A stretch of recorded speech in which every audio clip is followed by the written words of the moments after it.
Hello दोस्तों, बहुत बहुत स्वागत है आपका अपने यूट्यूब चैनल में। आज के इस वीडियो में हम UPDLED चतुर्थ सेमेस्टर गणित शिक्षण का मॉडल पेपर देखेंगे। दूसरा मॉडल पेपर ये है आपका सेट दूसरा है, मतलब एक से पहले हम आपको एक मॉडल पेपर पहले ही करा चुके हैं विद सॉल्यूशन आपको, जिसमें जो पेपर का पैटर्न रहता है सेम टू सेम वैसा ही होता है जैसा कि आपका मुख्य परीक्षा में आता है।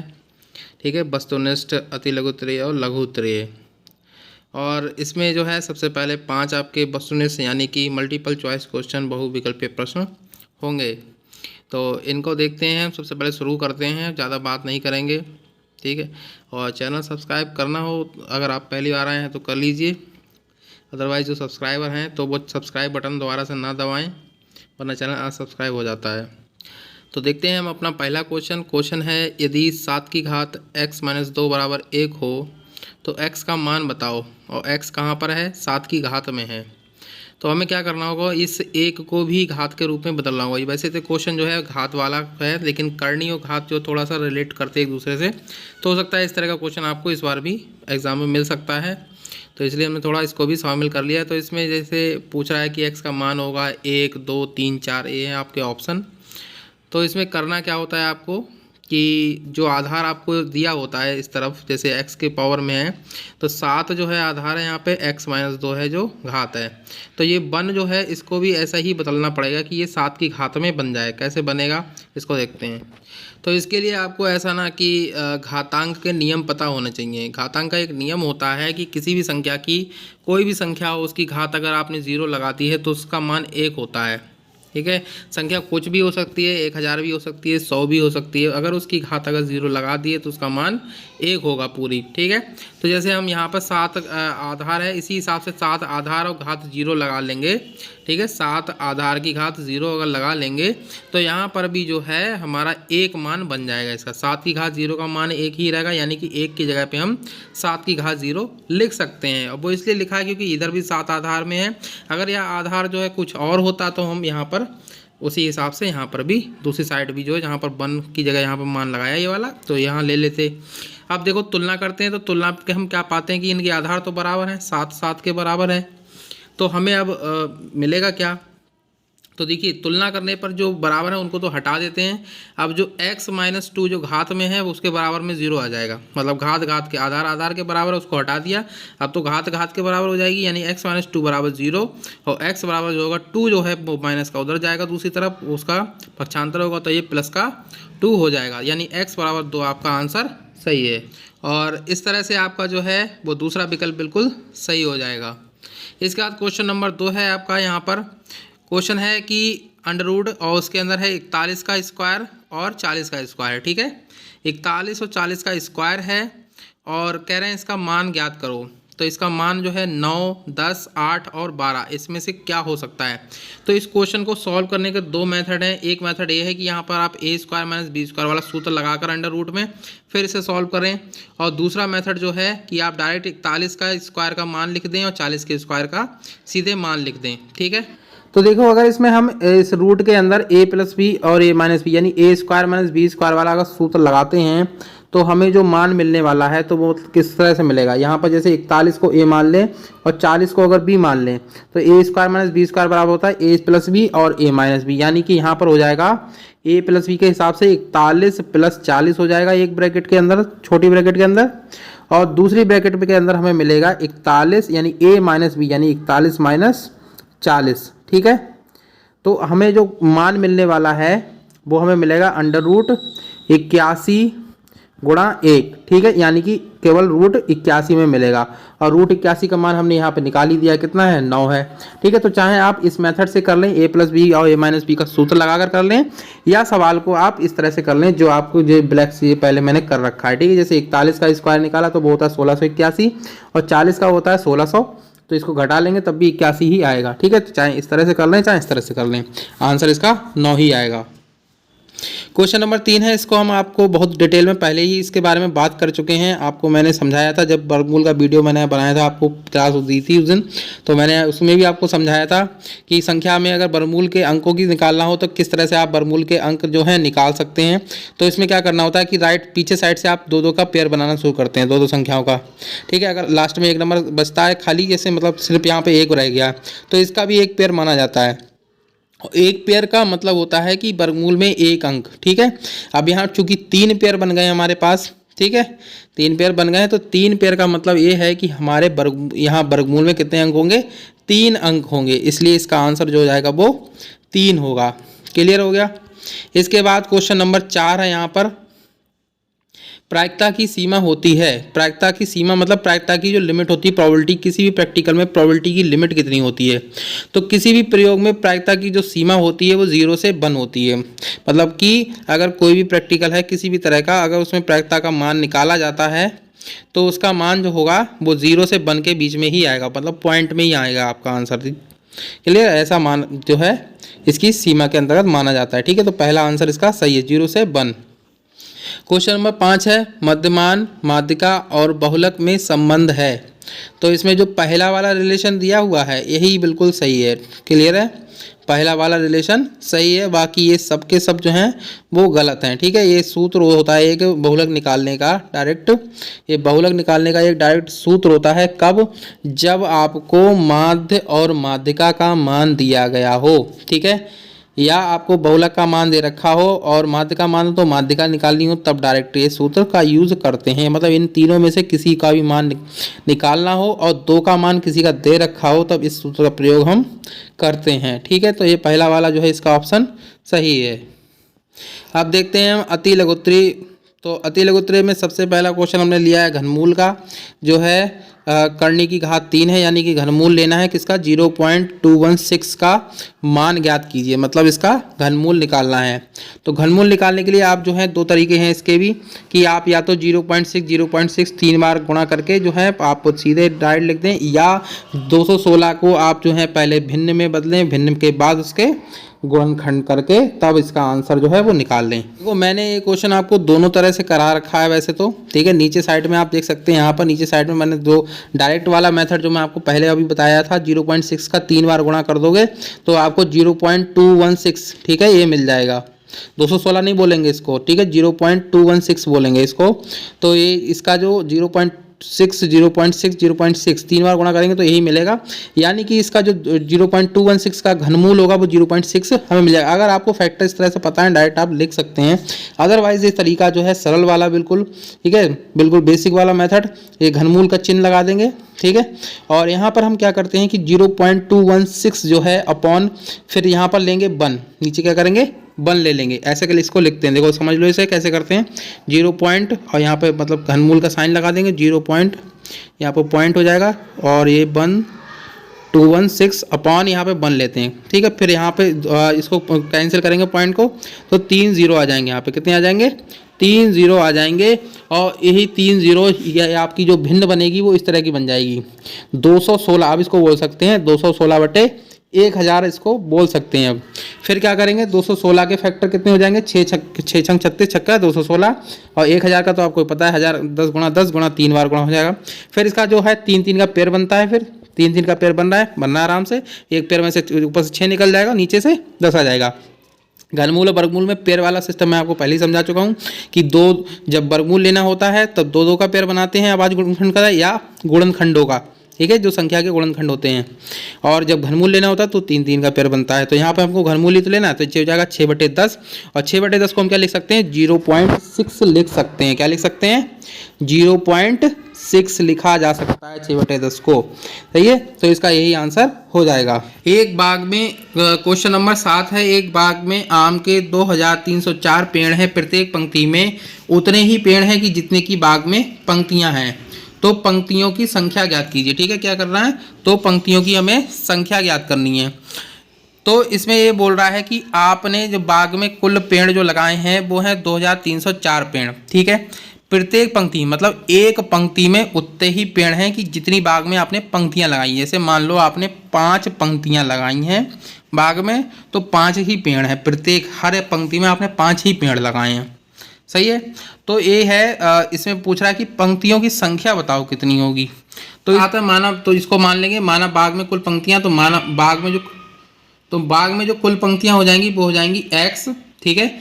और एक पंक्ति में जो हमारे पेड़ हो जाएंगे वो भी कितने हो जाएंगे, x हो जाएंगे। कुल पेड़ों की जो संख्या होगी, कुल पेड़ों की जो संख्या होगी वो होगी कुल पंक्तियां जितनी हमने मानी, और एक पंक्ति में जितने पेड़ लगाए थे वही, ठीक। तो ये क्या है, दोनों x हैं, तो ये जाएगा x²। और यहाँ पर आपके पास जो कुल पेड़ों की संख्या पहले से ही दे रखी है, तो उसको रख देंगे 2304 को यहाँ पर रख देंगे कुल पेड़ों के नीचे, और x का मान यहाँ रखेंगे, तो ये जाएगा x², और ये हो जाएगा 2000। तो इसको सीधा कर लेंगे थोड़ा, ठीक है। इस साइड को इधर ले आ रहा है, इसको उधर कर दे रहा है, ठीक, मतलब पलट दिया ऐसे ही। तो ये हो जाएगा x² बराबर 2304, और x बराबर हो जाएगा √2304। अब √2304 का मतलब है इसको हमें वर्गमूल लेना है।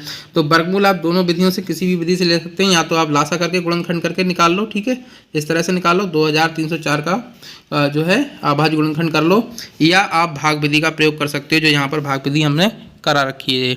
ये भाग विधि है वर्गमूल लेने की। इसमें हमने क्या किया था, 2304 लिखा है और पीछे से पेयर बनाना शुरू किया था, तो ये एक 04 का पेयर बन गया, एक बन गया 23 का पेयर बन गया, क्लियर है। और यहाँ पर हमारा जो मतलब, तो पहला पेयर 23 हो गया, दूसरा 04। फिर हम इसको करेंगे 4 चौक 16, अभी 5 पंजे 25 ज़्यादा हो जाएगा 23 से, तो 4 चौक 16 तक ही इसका मान ले जाएंगे, और यहाँ पर हो जाएगा ये 16, बचेगा 7, फिर 04 पूरा उतर जाएगा, तो 704 हो जाएगा। फिर 4 4 8 ही, ये 4 और 4 8 मतलब हो जाएगा जुड़ के, और फिर यहाँ पर 8 ले लेंगे फिर से, ठीक है। भागफल में 8, यहाँ पर भी 8, और इसकी गुणा करेंगे तो 704 ये आ जाएगा। मतलब इसका कुल मिलाकर जो आंसर आएगा वो 48 आ जाएगा। तो बागों में जो कुल पंक्तियों की जो संख्या होगी वो कितनी हो जाएगी, वो हो जाएगी 48। सही है, ये लिख देंगे लास्ट में एक लाइन और। अगर क्वेश्चन नंबर 8 है, 12,8, x, 10, 5 और 14 का समांतर माध्य 9 है, तो x का मान ज्ञात कीजिए। इस तरह का भी सवाल बहुत बार आया हुआ है। तो ऐसे क्वेश्चन में क्या करते हैं, समांतर माध्य का सिंपल वाला फॉर्मूला लगते हैं, और जो भी पद यहाँ पर दे रखे हैं इनको सबको जोड़ देंगे। कुल कितने पद हैं इनमें, गिन लो, 3 और 3 6 पद हैं, ठीक है, और इनका समांतर माध्य है 9। हमें x की मान निकालना है बस। तो जब आप क्वेश्चन सॉल्व करेंगे तो इस तरह से लिखेंगे, पदों को लिख लेंगे ऊपर सबको, फिर क्या करेंगे, समांतर माध्य वाला सूत्र लगा देंगे, पदों का योग बटे पदों की संख्या। ये तो सूत्र होता है पदों का योग बटे पदों की संख्या। जैसे इसे लिखते हैं सिग्मा x अपॉन n, लिखते हैं इस सूत्र को। समांतर माध्य का मान लगा देंगे कितना, समांतर माध्य 9 है, और पदों का योग यानी सभी पदों को जोड़ देंगे, और यहाँ पर x भी है बीच में, एक पद ए भी है। तो इन सब का जो टोटल है, इन सब का वो हो जाएगा 49। कितना होगा, 49 हो जाएगा। और यहाँ पर बहुत लोग गलती यही करते हैं, क्वेश्चन में क्या करते हैं कि जैसे 49 प्लस x लिखा है तो सही है ये, क्योंकि जोड़ा गया है। मोस्टली लोग क्या कर लेते हैं कि वो 49 और x कर देते साथ में ही, क्या करते हैं 49 और x साथ में कर देते, तो वो 49x हो जाता है। सही है, तो ये चीज़ गलत है, बिल्कुल भी इसको नहीं करना है। आप 49x नहीं लिखेंगे, मतलब जो जोड़ है वो कोई गुणा में थोड़ा ना करा जाएगा, इसको लिखा जाएगा जो संख्या जोड़ के आती है, जितनी जो अंकों को जोड़ लिया वो हो गया 49, और x अलग रहेगा। फिर क्या करेंगे, क्रॉस मल्टीप्लाई, यानी कि 6 की 9 से गुणा हो जाएगी, 6 9 54 हो जाएगा, और ये आ जाएगा अलग, ये साइड आ जाएगा, ये 6 9 54 हो जाएगा, x बराबर हो जाएगा 54 माइनस 49, और इसका जो आंसर है वो x बराबर 5 आपको मिल जाएगा। यही आपको निकालना था।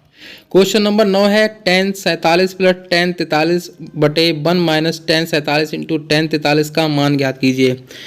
ये ट्रिग्नोमेट्री का क्वेश्चन है। इस तरह का क्वेश्चन अभी लास्ट ईयर आ चुका है 4th सेमेस्टर के एग्जाम में, इसी तरह का ही क्वेश्चन था वो भी। ये तो नहीं था, मैं सेम टू सेम बोलूँगा, लेकिन इसी तरह का ही क्वेश्चन आया था। तो इसमें क्या है कि आपको बस फार्मूला याद होना चाहिए। एक ट्रिग्नोमेट्री में थोड़े से फार्मूले टफ पड़ते हैं, तो वही दिक्कत हो जाती है वहाँ पे। बस फार्मूला अगर पता हो तो क्वेश्चन चुटकी में होता है, चुटकी बजाते ही देर लगती है, इतना जल्दी होता है सवाल, लेकिन फार्मूला ही मेन चीज़ है। तो यहाँ पर जो फार्मूला यूज किया गया है, उस फार्मूले का जो मतलब जो मेन फार्मूला है वो है tan a प्लस बी, ठीक है। ये होता है सूत्र, tan a प्लस बी का सूत्र यहाँ पे लगाएगा, जो कि सूत्र होता है tan a into plus tan b, ठीक है, tan a plus tan b, और नीचे इसमें प्लस वाले सूत्र में माइनस होता है, तो जाएगा 1 minus tan a into tan b, मतलब tan a गुणा tan b नीचे। तो वैसे जो है इस सूत्र, अब जो आपको जो दे रखा है क्वेश्चन मेन, वो मतलब दूसरी साइड वाला दे रखा है, मतलब इस साइड का है। कौन सी साइड का? इस साइड का क्वेश्चन है, आपको इस साइड में उसको कन्वर्ट करना है। यही तो कह रहा है क्वेश्चन में यही तो बोला गया है। जैसे गुणनखंड में करते हो, एक साइड का दिया होता है, दूसरे साइड में कन्वर्ट करते हो, ठीक है, सर्वसमता जिस तरह से होती है वैसे ये है। तो आपको इस तरह का दे रखा है, इस तरह कन्वर्ट करना है। बस यहाँ पे ए देख लो, इसकी तुलना करके देख लो, यहाँ पे ए का मान क्या हो रहा है। तो देखो ए की जगह पे यहाँ पे है 47 क्वेश्चन में, और यहाँ बी की जगह पे है 43, वही तो है। तो ए और बी का मान निकाल लिया। फिर क्या हमें लगाना है, 10a प्लस बी में कन्वर्ट करना है, यानी यहाँ 10 और ए का मान कितना है 47 प्लस बी का मान 43, जोड़ लेंगे कितना हो जाएगा 1090। और 1090 का जो मान होता है वो इनफाइनाइट होता है या अपरिभाषित होता है, नॉट डिफाइंड होता है। अब देखते हैं हम क्वेश्चन नंबर 10, समीकरण 13x minus 30 plus x square बराबर 0 को हल कीजिए। तो इसे हल करने का मतलब है इसके हमें गुणनखंड करने हैं। गुणनखंड करने से पहले हम इस समीकरण को सीधा करके लिखेंगे, यानी कि लीनियर फॉर्म में इसे लिखेंगे। एक्स स्क्वायर को सबसे पहले लेके आएंगे, इसके बाद एक्स वाली टर्म यानी कि जो 13x है उसको लाएंगे। 13x जो है वो प्लस का है, इसलिए क्योंकि उसके आगे माइनस नहीं लगा, इसलिए प्लस की ही टर्म होगी। तो ये हो जाएगा आपका, इक्वेशन को सीधा करेंगे हो जाएगा एक्स स्क्वायर प्लस 13x और माइनस का 30 बराबर 0। फिर हमें क्या करना है, इसके आगे गुणनखंड हमने आपको पढ़ाया है, तो उसमें हमने आपको बताया था कि यहाँ पर जो सी वाली टर्म जो यानी कि जिसमें एक्स वाई जेड नहीं होता है उसके साथ अगर माइनस लगा हो तो हमें जो बी के जो मान लाने होते हैं वो घटाकर लाने होते हैं। यहाँ पर अगर माइनस है तो यहाँ पर घटाकर ही इसका मान लाया जाएगा, मतलब इसका जो वैल्यू है इसको जो तोड़ते हैं यहाँ पर या कह सकते हैं गुणनखंड करते हैं वो घटाकर लाना होता है। अगर यहाँ प्लस होता है तो प्लस की वैल्यू लानी, मतलब प्लस करके ये वाली वैल्यू लानी होती है। तो 13 को मतलब किस घटाकर किस तरह से लिखा जाएगा उसमें पहले बात। और फिर हमें क्या करना है कि इस जो अचर पद है इसके ऐसे गुणनखंड करने हैं कि उन गुणनखंडों के अंकों को घटाने पर हमें 13 मिलना चाहिए। तो क्या हो सकता है इसका गुणनखंड, इसका हो सकता है 15 दूनी 30। क्या होगा, 30 का क्या लिख सकते हैं, 15 दूनी 30 लिख सकते हैं। इसको क्या लिखेंगे, 15 दूनी 30 हो जाएगा, और 15 माइनस 2 यानी कि 13 जो है आ जाएगा। तो 13 की जगह हम यहाँ पर लिखेंगे 15 माइनस 2 लिख देंगे, सही है। यहाँ पर जहाँ 13 है वहाँ पर 15 माइनस 2 हो जाएगा। और यहाँ पर जो है वो माइनस ना होगा, यहाँ पर प्लस होगा, ठीक है। वो थोड़ा सा मिस्टेक हो गया लिखने में, जल्दबाजी में हो सकता है लिख दिया हो। तो यहाँ पर प्लस होगा एक्स स्क्वायर प्लस 15x और माइनस का ब्रैकेट खोलेंगे तो माइनस का 2x हो जाएगा, सही है, और माइनस का 30। फिर हम क्या करेंगे, इसके बाद हम क्या करते हैं, इसके बाद हमें लेना होता है कॉमन यानी कि ओवरनेस्ट। तो पहले दो टर्म ये वाले इन दोनों में से कॉमन लिया जाएगा, फिर बाद वाले दो में से कॉमन लिया जाएगा।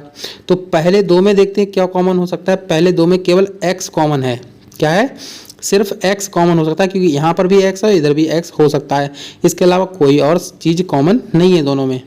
तो x कॉमन ले लेंगे, x बाहर आ जाएगा, ब्रैकेट में बचेगा x प्लस 15 केवल। इधर हमें लेना है x प्लस 15 ही आना चाहिए, ठीक है। तो क्या कॉमन लेना पड़ेगा, तो हम यहाँ पर माइनस का 2 कॉमन अगर ले लेंगे, इसमें माइनस 2 जो है दिया हुआ इसी को अगर कॉमन ले लें तो यहाँ पर बचेगा, इसमें सिर्फ x बचेगा इस वाली टर्म से, 2x वाली में से x, वो भी किसका, प्लस का, क्योंकि माइनस हमने कॉमन बाहर ले लिया तो अंदर प्लस ही बचना चाहिए ब्रैकेट में। तो प्लस का x बचेगा और प्लस का 15 बचेगा, सही है, बराबर 0 हो जाएगा। फिर क्या करते हैं लास्ट में कि जो कॉमन लेता है उसको एक ब्रैकेट में कर देते हैं, x माइनस 2 एक ब्रैकेट में आ जाएगा, और जो दो ब्रैकेट कॉमन आता है उसको गुणा करके एक बार लिख देते हैं। फिर हमें क्या करना होता है इसके आगे कि एक बार हम जो है x बराबर लिखते हैं, फिर हम लिखते हैं क्या लिखेंगे, एक बार लिखेंगे x माइनस 2 यानी एक ब्रैकेट को लेंगे बराबर 0 कर देंगे, यानी x माइनस 2 बराबर 0, तो x बराबर 2 एक वैल्यू ये आ जाएगी x की। फिर हम x प्लस 15 वाला ले लेंगे, x प्लस 15 बराबर 0 हो जाएगा, ठीक है। फिर x बराबर हो जाएगा माइनस का 15, ठीक है। क्वेश्चन नंबर 11 है, विलोपन विधि से हल करो। विलोपन विधि का मतलब ये है कि इसमें एक x या y कोई एक टर्म को हमें यहाँ से विलुप्त करना है, यानी कि हटाना है। इसके बाद जो मान आएगा फिर उसको रख के करते हैं। विलोपन विधि में क्या होता है कि समझ लो, विलोपन विधि का कॉन्सेप्ट समझ लो। इसमें x या y किसी एक जो टर्म है x, ये x वाले या y वाले इनको बराबर कर लो किसी एक को, फिर उसको घटा के हटा देते हैं, मतलब विलुप्त कर देते हैं, कैंसिल कर, इसी को कहते हैं विलोपन। तो हम यहाँ पर क्या देखते हैं कि हमारी जो समीकरण है वो है 3x प्लस y बराबर 4, पहली समीकरण ये है। दूसरी समीकरण है x प्लस 2y बराबर 3, ये है समीकरण 2।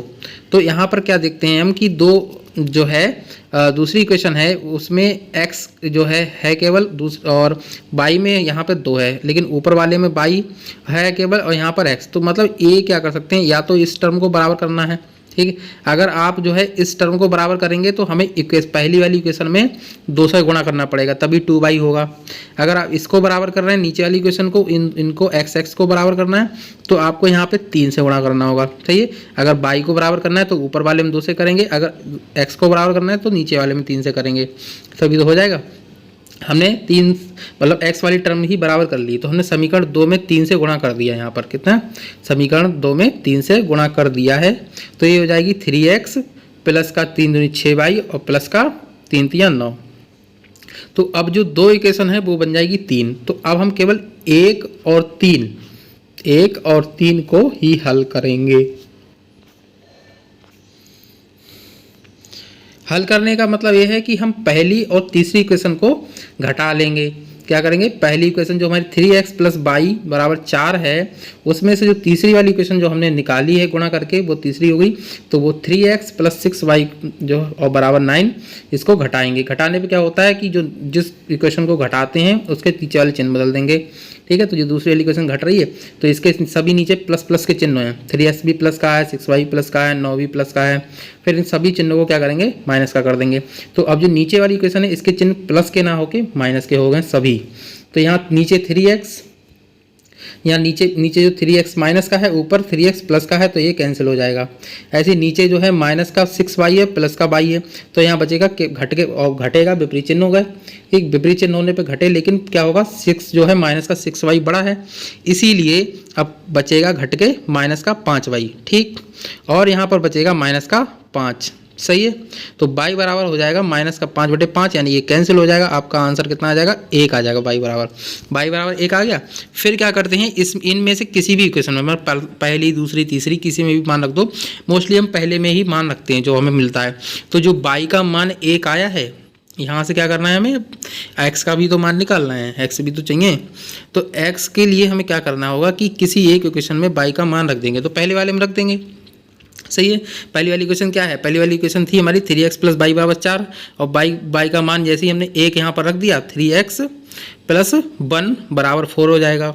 3x बराबर हो जाएगा 4 - 1, यानी कि 3x बराबर 3 और x बराबर 3/3, कितना हो जाएगा, x बराबर 3/3, और 3 से 3 कैंसिल हो जाएगा, 3 एकम 3, और x बराबर भी कितना आ जाएगा, आंसर 1 है, यानी कि y और x दोनों का मान 1 मिल जाएगा।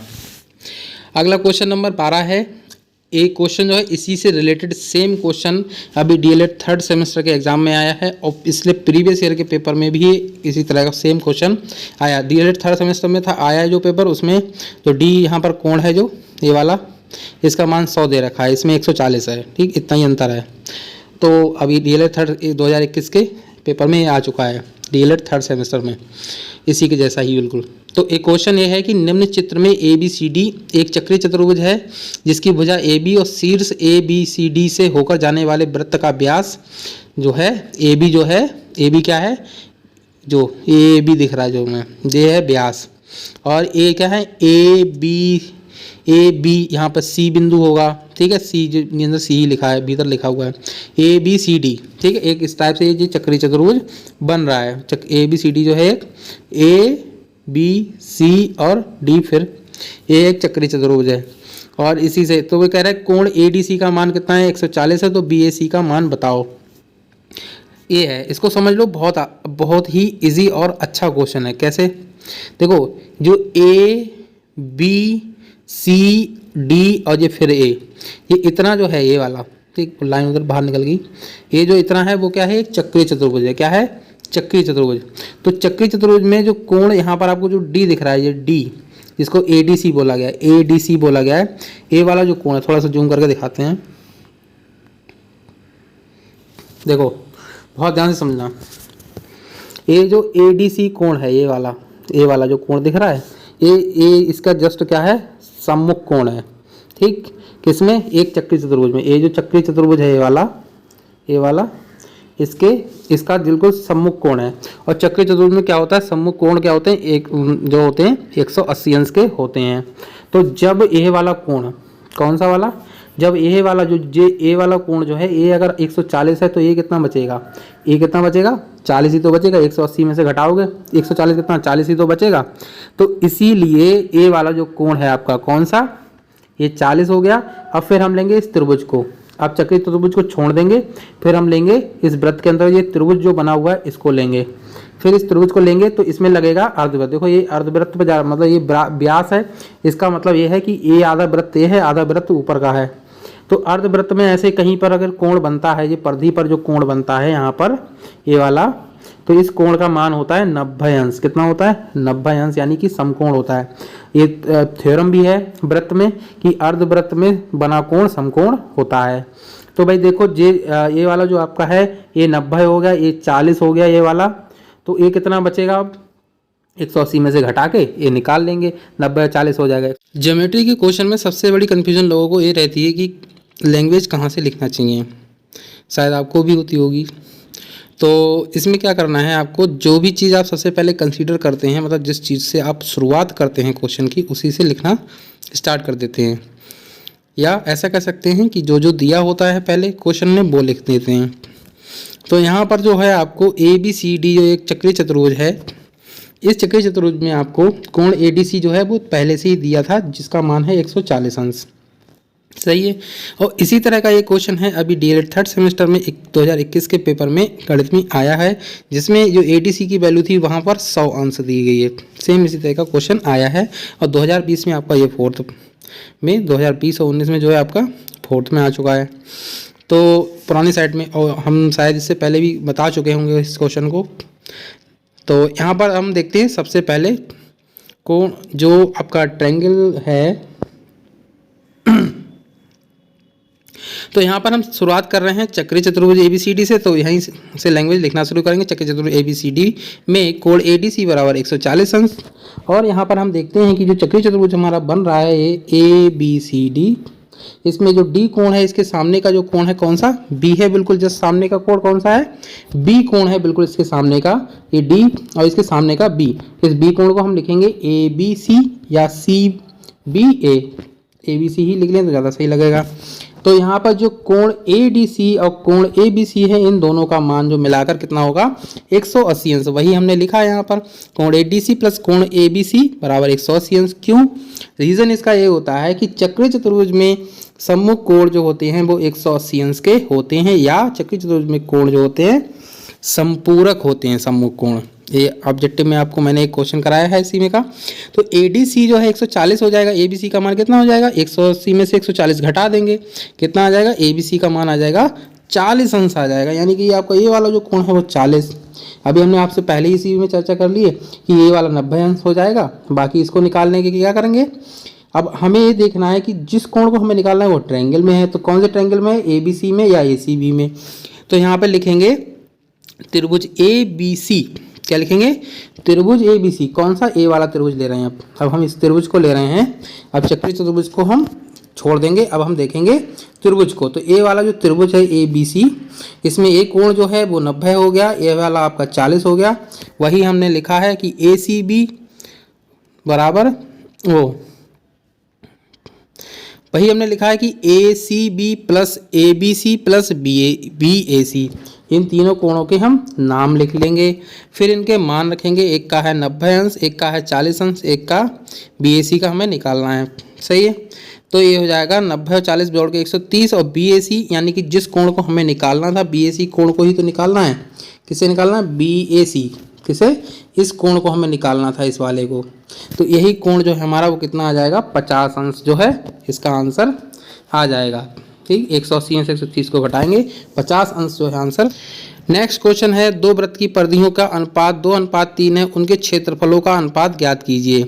तो ऐसे इस क्वेश्चन में हम सबसे पहले जो परिधियों का अनुपात दे रखा है उसे लिख लेंगे, कितना है 2:3 है, इसे नोट कर लेंगे। ज्योमेट्री क्वेश्चन में आप सबसे पहले करें, जो चीज़ आपको दी है वो उसको नोट कर लो पहले। फिर क्या करें, माना, अब हमने यहाँ पे त्रिज्याओं को मान लिया कि मानेंगे दोनों वृत्त की जो त्रिज्या है वो R1 और R2 हैं। सही है। तो इनका जो परिधियों का अनुपात है 2:3, और परिधि के लिए सूत्र क्या लगाते हैं वृत्त में, 2πr होता है। क्या होता है, अगर कोई वृत्त की परिधि होती है 2πr होता है परिधि का, यानी सरकमफेरेंस जो होती है वो 2πr होती है। अब यहाँ पर दो की अलग अलग त्रिज्याएं हैं, इसलिए पहले की हो जाएगी R1, दूसरे की हो जाएगी R2। तो ये इस पहले की हो जाएगा, जो पहले का क्या है, जो परिधि है वो हो जाएगी 2πr1, दूसरे की हो जाएगी अनुपात 2πr2। सही है, बराबर 2:3। तो 2πr1 अपान 2πr2 बराबर 2/3 पाई, और जो 2π से 2π जो है वो कैंसिल हो जाएगा, सेम है। तो यहाँ r1/r2 बराबर कितना आ जाएगा आपका 2/3। ठीक, फिर हमें दोनों वृत्तों के क्षेत्रफल का अनुपात निकालना है। तो पहले वृत्त का क्षेत्रफल हो जाएगा, पर अब वृत्त के क्षेत्रफल का सूत्र भी तो पता होना चाहिए। तो वृत्त के क्षेत्रफल का सूत्र होता है πr²। क्या होता है, πr²। तो पहले वृत्त का क्षेत्रफल हमारा हो जाएगा πr1², दूसरे वृत्त का क्षेत्रफल हो जाएगा πr2²। सही है, अब इनको भी बटे में लिख लेंगे πr1, और पाई से पाई जो होगा वो कैंसिल हो जाएगा, बराबर एक जैसा है। तो यहाँ बचेगा केवल r1/r2 का दोनों के ऊपर स्क्वायर। तो हम दोनों के ऊपर स्क्वायर है तो सेम क्या करेंगे, पूरे के ऊपर स्क्वायर कर देंगे, छोटा ब्रैकेट लगा के r1/r2 का होल स्क्वायर कर देंगे। ये घातांक के नियम में पढ़ाया होगा आपने 3rd सेमेस्टर में, जिसमें कि अगर सेम घात है गुणा में या भाग में तो ब्रैकेट लगा के दोनों के ऊपर एक ही घात लगा देते हैं। तो यहाँ पे देखो r1/r2 की मैं वैल्यू कितनी है, ये देखो यहाँ से मिलेगी 2/3। यहाँ से देखो 2/3, यही तो है वैल्यू 2/3 r1/r2, वही आपको यहाँ पर रख देनी है। ठीक, मैंने यहाँ पर थोड़ी जगह बचाने के लिए कर लिया। वैसे आप चाहें तो ये जो लाइन मैं ऐसे ले जा रहा हूँ इधर के लिए, आप नीचे ऐसे करके ले जाएंगे। ठीक है, नीचे के तो कॉपी में थोड़ा मतलब जो पेपर में था पेज भी ज़्यादा भर जाएगा, जगह ज़्यादा भरेगी तो थोड़ा सा अच्छा रहता है, और बाकी समझदार हो आप। तो यहाँ पर ये हो जाएगा 4/9।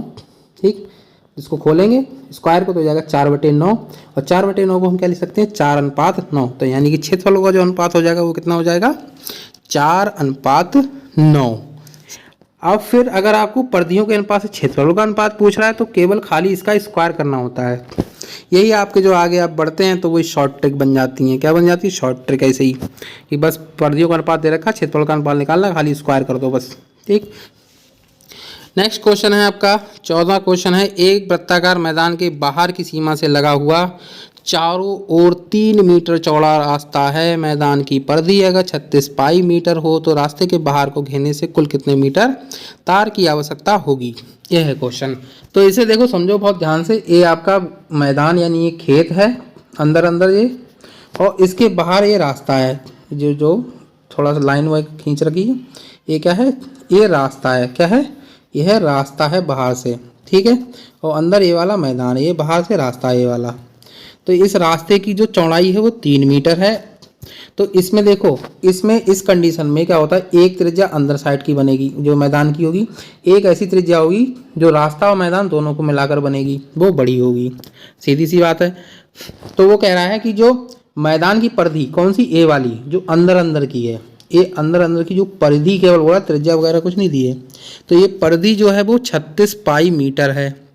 तो इसी 36 पाई मीटर से हम क्या करेंगे कि इस मैदान की त्रिज्या निकाल लेंगे, कौन सी, r1, जो हमने r1 मान रखी है, इस r1 को निकाल लेंगे। सही है, फिर इस r1 में 3 मीटर और जोड़ देंगे तो हमें r2 मिल जाएगा, पूरा मिल जाएगी त्रिज्या।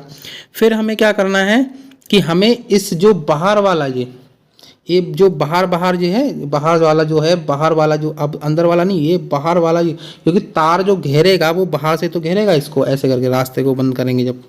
ठीक है, और बाहर से तार लगाना है तो इसी पे तो लगेगा। ये बार बार मैं स्क्रॉल कर रहा हूँ इस पर, देखो तो इसी पे तो लगेगा तार। तो ये बाहर से जो तार लगेगा, मतलब हमें क्या करना है कि जो R2 त्रिज्या है उसी से हिसाब से परिधि निकालनी है और वही तार की लंबाई कहलाएगी।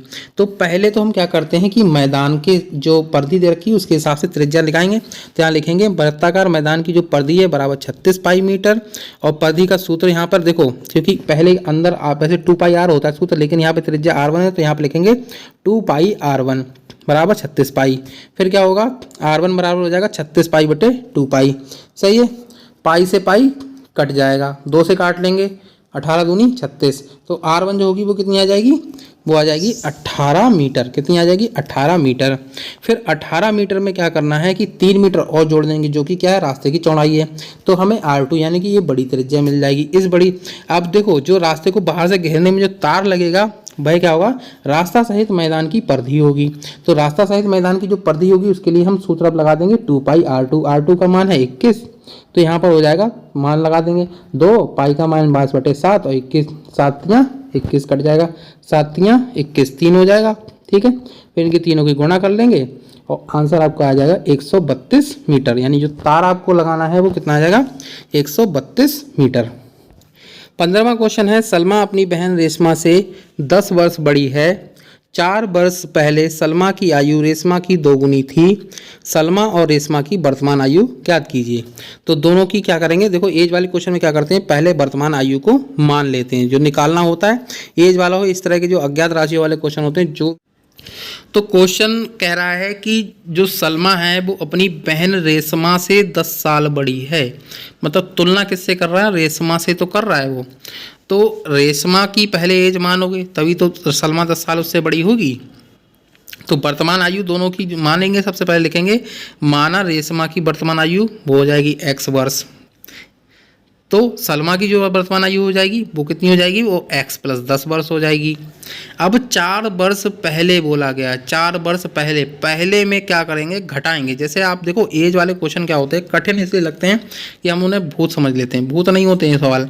आप अपने आप पे लेके समझो। जैसे आपकी एज है, आप अपनी एज को अगर 4 साल पहले की बात करोगे तो अपनी अभी की एज में से घटाओगे ना। और अगर 4 साल आगे की बात करोगे यानी पश्चात की बात करोगे, क्योंकि 4 साल बाद, तो क्या करोगे, 4 साल जोड़ोगे अपनी एज में, अभी वाली एज में, करंट जो एज आपकी उसमें 4 साल जोड़ोगे। कब, जब आप आगे की बात करेंगे, मतलब जब आप बाद की या पश्चात की बात करेंगे। और पूर्व या पहले की बात करेंगे तो उसमें क्या करेंगे, 4 साल आप घटाएंगे।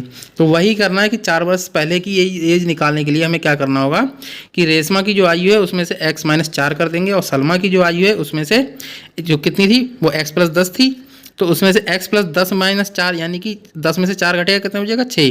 तो ये x + 6 बचेगा। ठीक है, फिर हमें क्या करना है, इसको आगे देखेंगे सॉल्व। तो x + 6, अब देखो यहाँ से क्या करना है हमें आगे कि जो x + 6 है वो यहीं रहा, इधर हम ब्रैकेट को ओपन करेंगे इसे, तो हो जाएगा 2x - 8। ठीक है, ये हो जाएगा x माइनस कितना, इधर 2x जो है वो प्लस का है तो इधर आ जाएगा, कितना हो जाएगा, माइनस का 2x इधर।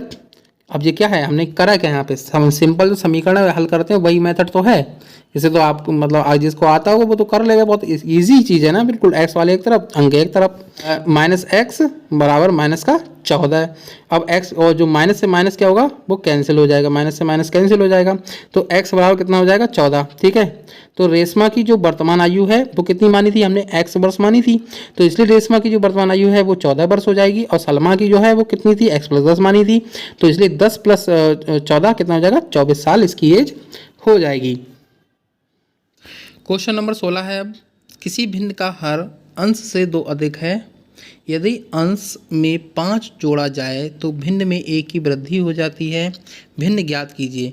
इस क्वेश्चन को इग्नोर करने की कोशिश बिल्कुल मत करना। ऐसा ही क्वेश्चन सेम टू सेम आ चुका है 2nd सेमेस्टर में या 4th में, किसी एक एग्ज़ाम में आया है, एग्जैक्ट मुझे याद नहीं है, 2nd में ही शायद आया था।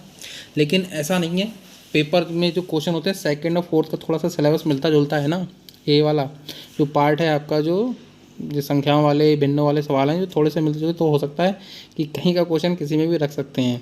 वैसे भी बीटीसी में कोई सिलेबस बैरियर नहीं है, कहीं से भी क्वेश्चन कहीं पे भी रख दिया जाता है, ये तो आप लोग भी जानते होंगे। तो यही है इसमें। देखो अब इसमें क्या है, आपको x/y भिन्न नहीं लेनी है, ये चीज़ ध्यान रखेंगे। क्यों नहीं लेनी है, क्योंकि इसमें अंश और हर की आपस में ही तुलना हो रही है। जब अंश और आपस में ही तुलना कहीं पर कर रहे हों या आपस में ज़्यादा कम हो रहे हों तब हम x/y भिन्न नहीं लेते हैं। ठीक है, या ले लोगे तो फिर वही है ना कि x/y लिखोगे तो थोड़ा सा सवाल को हल करने में दिक्कत आती है, तो इक्वेशन बनाओगे फिर दिक्कत होगी उसमें ना। तो इसलिए आप दिक्कत से बचने के लिए पहले से क्या करें, इसमें लिखा है कि हर अंश से 2 अधिक है, तो पहले क्या करेंगे, अंश को मान लेंगे, हर अपने आप आ जाएगा।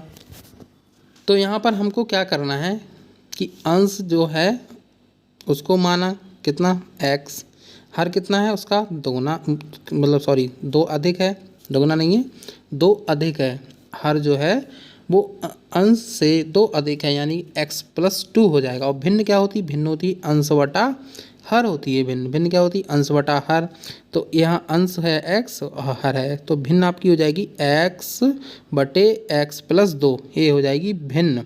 ठीक है, फिर आगे क्वेश्चन में ये लिखा था कि भिन्न में जो अंश है, अंश में अगर 5 जोड़ें यानी कि x में 5 जोड़ दें तो जो पूरी भिन्न है हमारी यानी x प्लस x बटे x प्लस 2 जो है वो इसमें एक की वृद्धि यानी एक बढ़ जाता है।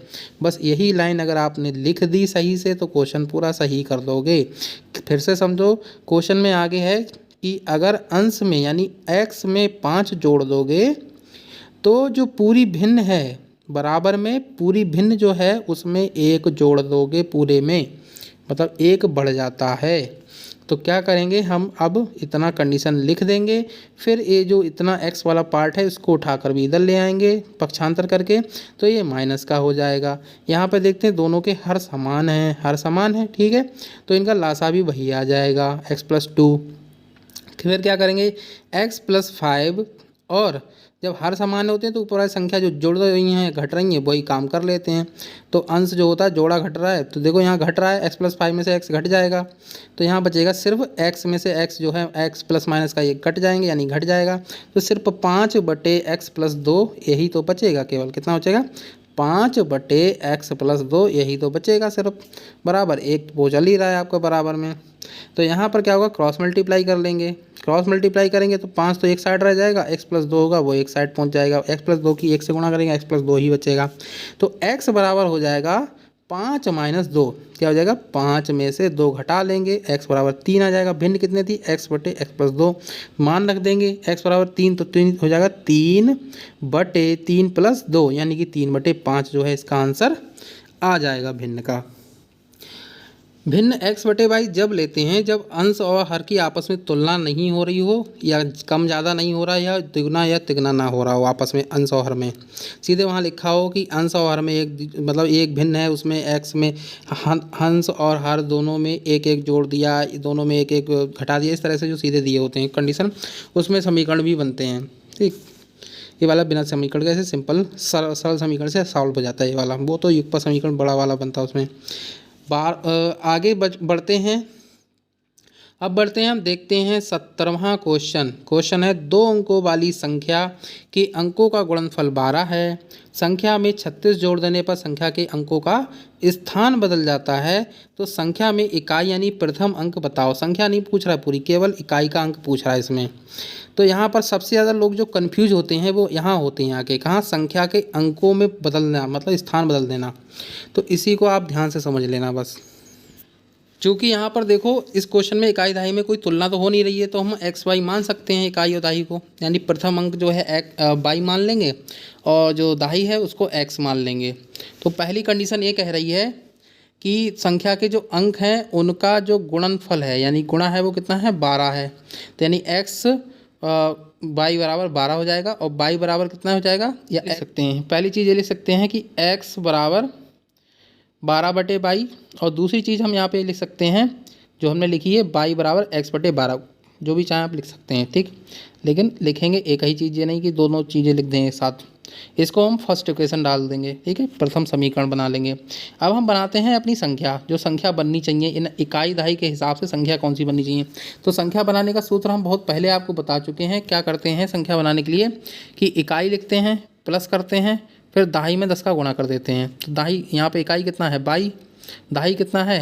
एक्स, ठीक, दहाई कितना है? एक्स, उसी में 10 का गुणा कर देंगे तो संख्या आपकी कितनी बन जाएगी? संख्या हमारी बनेगी जाके 10x प्लस वाई, यही तो संख्या बनेगी 10x plus y. Clear? 10x plus y ये संख्या हो जाएगी। आगे क्वेश्चन में ये दिया था, क्या दिया है क्वेश्चन में कि संख्या में अगर 36 जोड़ दें, क्या करें? संख्या में अगर 36 को जोड़ दें यानी 10x प्लस वाई में अगर 36 जोड़ देंगे तो अंकों का स्थान बदल जाएगा, मतलब जहां x है वहां y आ जाएगा। यही लोगों को समझ नहीं आता, फिर से समझो इसको ध्यान से। देखो ये बदल जाएगा, मतलब जो x y जो है यहाँ पर ये वाले कौन से ये जो x y है इनका आपस में स्थान बदल जाएगा। तो जहाँ पे 10 के साथ x है वहाँ पर y पहुँच गया, देखो आ गया y, ठीक है, और जहाँ पर x था, ठीक, वहाँ y और y की जगह पे x आ जाएगा, आ गया। तो ये जाएगा 10y+x हो जाता है। यही कंडीशन है क्वेश्चन की कि संख्या यानी इस संख्या में आपने 36 को जैसे ही जोड़ते हैं वैसे ही क्या होता है जोड़ने पर कि इस संख्या के जो अंक हैं, मतलब ये वाले जो अंक हैं, मतलब x और y 10 नहीं जाएगा, x और y केवल आपस में चेंज होते हैं। ध्यान रखेंगे इस चीज़ को बस। बाकी हम इसको क्या कर लेंगे, एक्स वाई को एक साइड ले आएंगे, अंक को उठा के एक तरफ फेंक देंगे, 36 जो है उसको दूसरी तरफ फेंक देंगे, वो कितना हो जाएगा -36।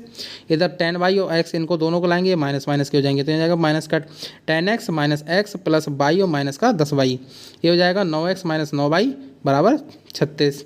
ये हो जाएगा 9 और 9 कॉमन ले लेंगे यहाँ से, फिर 9 को हम उधर भेज देंगे 36 के भाग में, तो कितना हो जाएगा 9 चौक 36, ऐसे काट दो डायरेक्ट चाहे, 9 चौक 36 कितना आ जाएगा -4 आ जाएगा। ठीक है, 9 चौक 36 सीधे -4 आ जाएगा, यानी x - y बराबर हो जाएगा -4। तो इसे लिखेंगे सेकेंड इक्वेशन यानी समीकरण 2। अब समीकरण जो पहली थी हमारे पास उससे में से y का मान उठा लेंगे। क्या करेंगे हम, या चाहो तो x का मान निकाल लो। ठीक है, तो x का मान निकालोगे वो दाही का अंक हो जाएगा। तो यहाँ पे हम क्या करेंगे, y का मान ले लेंगे। ठीक, y का मान उठा लिया हमने यहाँ से। सही, तो यहाँ पर जो y का मान है वो कितना है, y का मान है हमारा 12/x। इसको हम यहाँ रख देंगे, 12/x को रख देंगे y की जगह पे, कितना हो जाएगा, फिर इसको सॉल्व करेंगे तो इसका लासा जो होगा वो x आ जाएगा।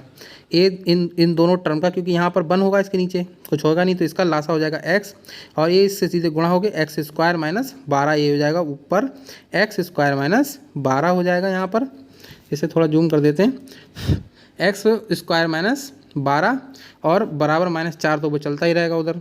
सही है, क्योंकि ये वाली इक्वेशन में तो मान रखा है इस वाली में, इसमें तो -4 तो ये चलता ही रहेगा। ठीक है, अब क्या करेंगे कि ये जो x है इसकी गुणा जाके -4 से हो जाएगी, वज्र गुणन कर देंगे, तो ये हो जाएगा x² - 12 बराबर -4x। अब इस 4x को उठाकर हम इधर पक्षांतर कर लेंगे, इसका इधर पक्षांतर कर लेंगे, तो ये जाएगा x² प्लस का 4x माइनस का 12 बराबर 0।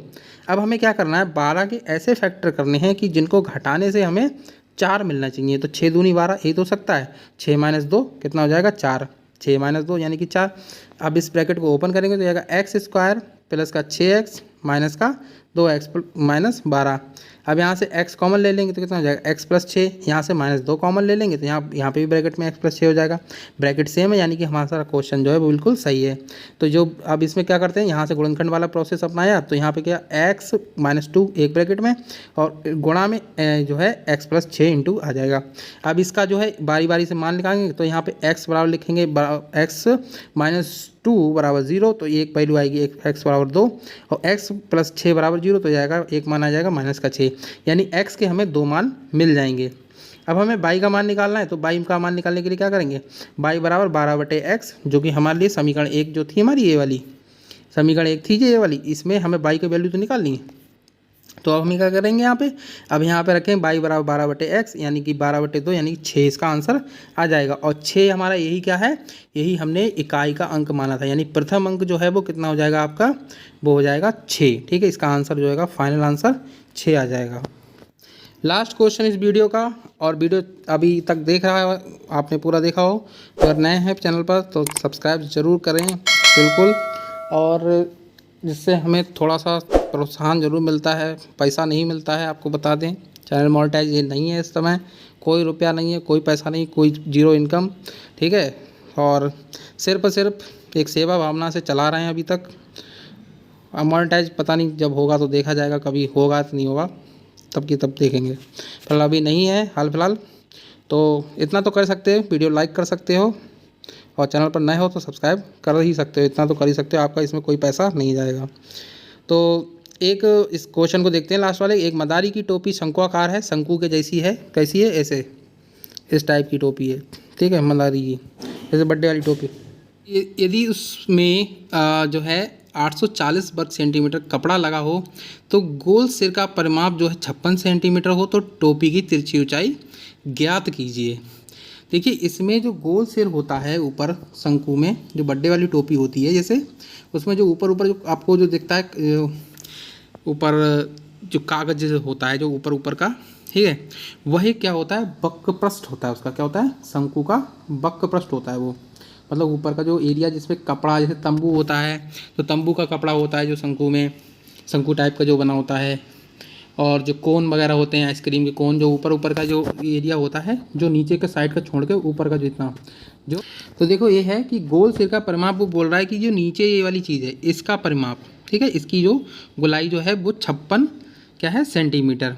तो यहाँ पे जो आपको टोपी में कपड़ा लगा हुआ है वह क्या होगा, शंकु का वक्र पृष्ठ होगा, बराबर शंकु का वक्र पृष्ठ। शंकु का वक्र पृष्ठ है 840 वर्ग सेंटीमीटर, ठीक। गोल सिर का परिमाप जो है वो कितना है, 56 सेंटीमीटर है, यानी कि 2πr की वैल्यू। देखो अगर ये बेलन का सवाल होता तब तो हम डायरेक्ट 2πr का मान लगा के वहाँ से सीधे मतलब ऊंचाई निकाल देते, लेकिन यहाँ ऐसा नहीं कर सकते क्योंकि इसमें जो सूत्र होता है वक्र पृष्ठ का वो होता है पाई आर और एल, ठीक है, पाई आर एल होता है, मतलब एल यानी तिरछी ऊंचाई निकालने के लिए बोल रहा है इस क्वेश्चन में, तो हमें तिरछी ऊंचाई निकालनी यानी एल का मान निकालना है।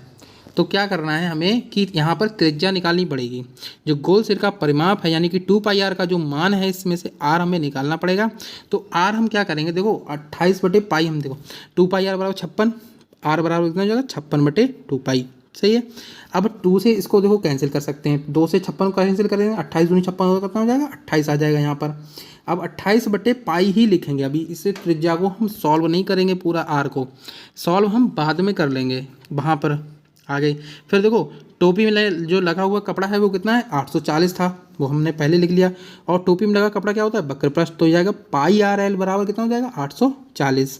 पाई का मान लगा देंगे, पाई का मान सॉरी यहाँ पर पाई का मान नहीं लगाएंगे, पाई का मान नहीं लगाना है क्योंकि पाई का मान जो है त्रिज्या में नीचे है ये, तो त्रिज्या हमारी कितनी 28/पाई हमने ये है 28/पाई, ये यहाँ लगा देंगे आर की जगह पे, पाई से पाई कट जाएगा, कैंसिल हो जाएगा, पाई कम पाई, ठीक। एल बराबर आपका यहाँ हो जाएगा 840/28, 28 से काट लेंगे, 28 दूनी 56, 28 तियाँ 84, यानी कितना हो जाएगा 30।